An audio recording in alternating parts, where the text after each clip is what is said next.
Hey guys, it's Kate. Welcome back to my channel. Thank you for tuning in. I'm so excited to show you guys this build because it's a very simple and cute family home on a 40 by 40 lot.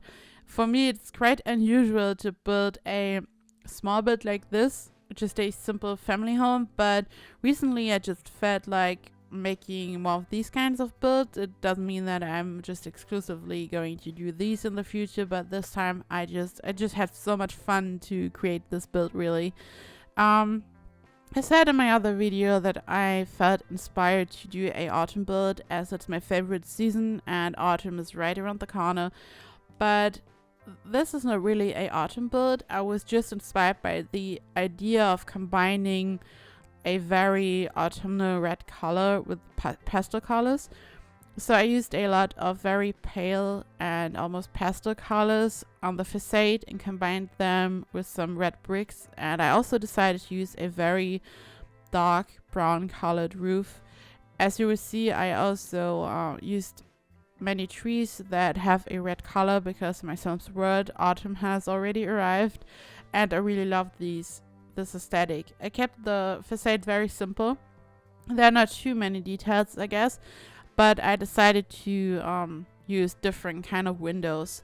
I did not want to stick to one type of window, but I also made sure that these kind of go well together. I did not want the facade to look too busy. I wanted basically the special thing about this build is the simplicity and the color choice in the facade. It's just like a beautiful romantic pastel dream. And this is also the reason why I decided to go with the pink colored flowers in the front. And I'm also going to add some of the white colored flowers, the vines that came with the jungle pack. I didn't want to go crazy with the colors. Otherwise it would have simply destroyed the whole colored pastel romantic theme. It's like a perfect suburban home, in my opinion. It doesn't have any kind of crazy twist. It's a very simple home, and sometimes this is what can make something special, the simplicity of it. I did my best version of a build like this and tried to make it as cute as possible. As you can see, I used a foundation in the front to create some landscaping. I'm hiding the edges of the foundation with some rocks. I am going to move the house or the whole lot to the front, though, as you will see, because I felt like it was too far in the back and it took away too much space, and I also wanted to create a nice garden in the back, and I'm also going to add a pool. So I'm going to change this up, don't worry, in case you are wondering why it's so far in the back and where the garden is going to be. There's going to be a cute small garden area, so I'm going to change this up.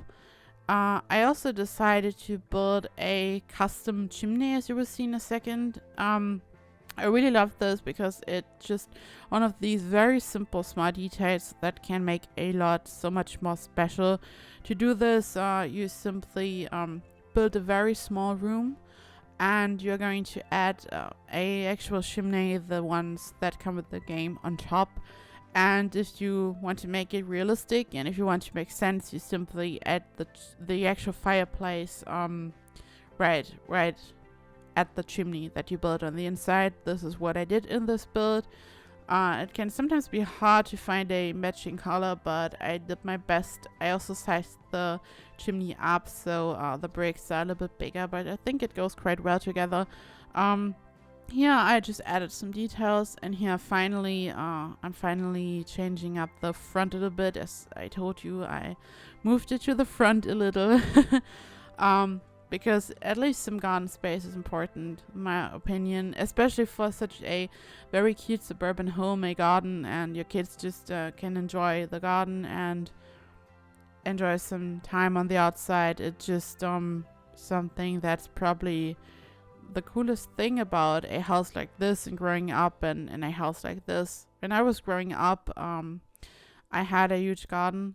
My parents had a huge garden. They still do, and I loved every second of it. I spent so much time in my parents' garden, and I think it's just so wonderful. And I kind of wanted to create this feeling here, just a safe harbor. When you're a kid, you can still spend so much time on the outside with your parents being around.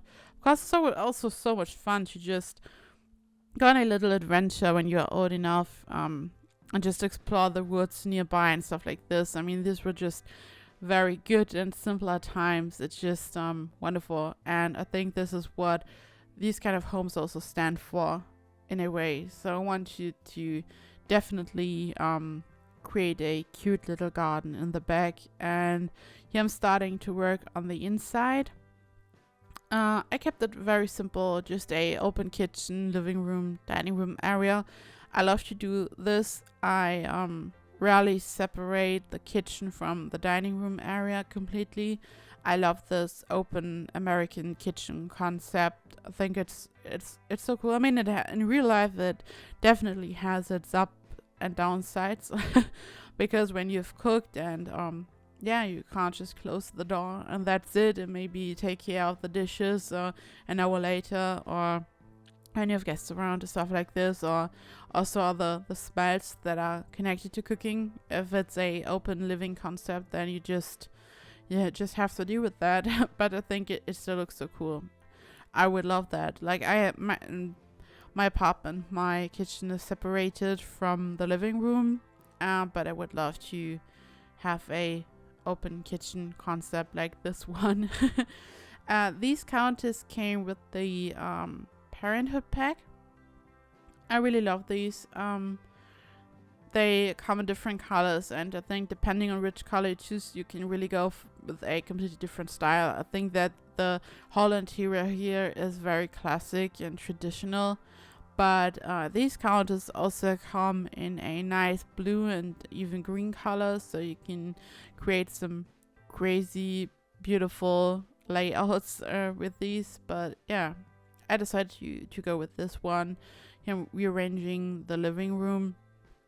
I think it can be a little bit tricky to have just one room and have a open concept like this, but still not make it look too empty or too cramped. You really have to make sure that it all goes right together, and this is what I'm trying to achieve here. I'm also throwing in a piano, which always looks good for a nice traditional family home, or like a upper middle class home. I think it just looks nice, and it's also a good way to use the space in the living room.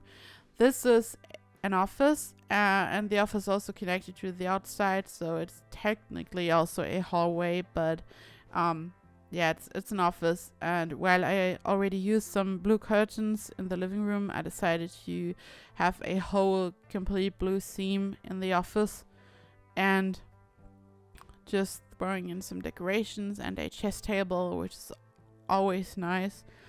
I love playing chess. It's not my hobby, that's not true, but my boyfriend taught me to play chess. I'm absolutely not good at playing chess, but he started playing it when he was growing up, so he taught me playing chess, and I even won sometimes, but it was just luck, honestly.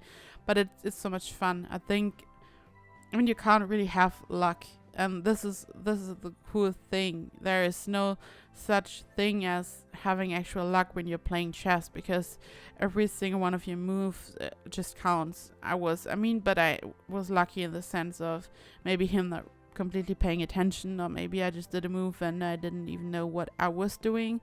But luck isn't really a factor when playing chess, and this is one of the coolest things, I guess. And yeah, I wanted the interior to be warm and beautiful. I did not completely go with the pastel theme on the inside. I mean, I decided to have some very pale walls and the rocks on the floor, just to incorporate the theme that I used on the outside and the inside, but then I combined them with some very warm colored wood furniture, because without any kind of contrast it just looks too boring mostly. I mean, it can look cool if you think about very modern minimalistic kind of builds that are completely white, almost 100% white. This can be cool, but I decided to just mix things up a little bit. The roofing was a little bit tricky. I added one of the roofs in between, as you saw, just to connect the main part with the other part. We don't have auto roofing on The Sims 4, so you have to figure it out somehow, I guess. this was one of the most trickiest part, definitely, when The Sims 4 was released, for me at least. I never really enjoyed the auto roofing feature because it just sometimes it produced some pretty crazy roofs. Let's be honest, these did not always make a lot of sense, especially when your build was crazy and had multiple sections and wasn't just a square. But it can definitely be helpful, but I think mastering roofing can be very helpful, and I'm still learning. Building roofs is, I think, one of the trickiest part of the game, but when you really nail it, it does so much for a nice home. It's so important for the appearance on the outside. So yeah, I always try my best. This is the master bedroom. I kept it simple. It's not a huge build, so it's very easy to make the rooms too cramped with the furniture, and I definitely try to avoid that. Now that I decorated the bedroom in this video, something comes to my mind. I saw some people arguing over something in a Facebook group, not Sims related, and not going to say which one, over having 2 bed stands and 2 lamps next to your bed.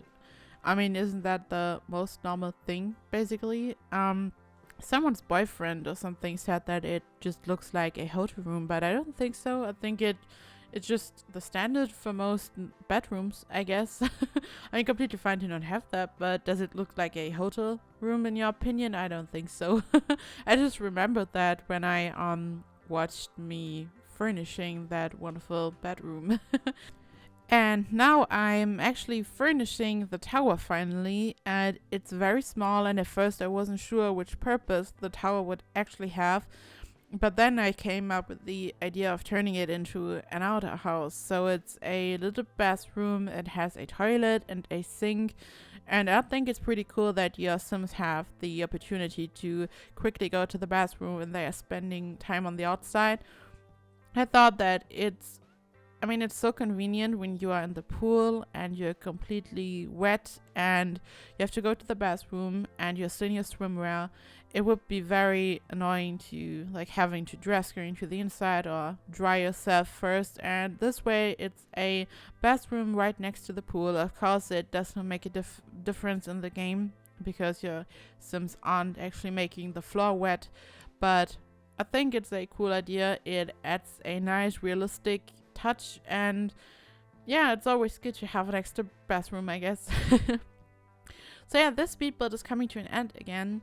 Thank you so much for watching. I hope you enjoyed the video, and if you want to download the lot and actually play it, you can find all the information in the description box. You can also find me on the gallery if you search for KateEmerald, and as you saw, I did not use any CC or mods, so I'm not doing that for any of my builds. You might find some older builds that I did way before I started YouTube on the gallery that includes some CC, but for any lot that I'm doing a speed build with, I'm not using any CC. I completely moved my mod folder to the desktop. And I included some screenshots and also floor plans so you get an overview. And if you enjoyed the video, please like and subscribe, and I see you in the next video. Bye bye!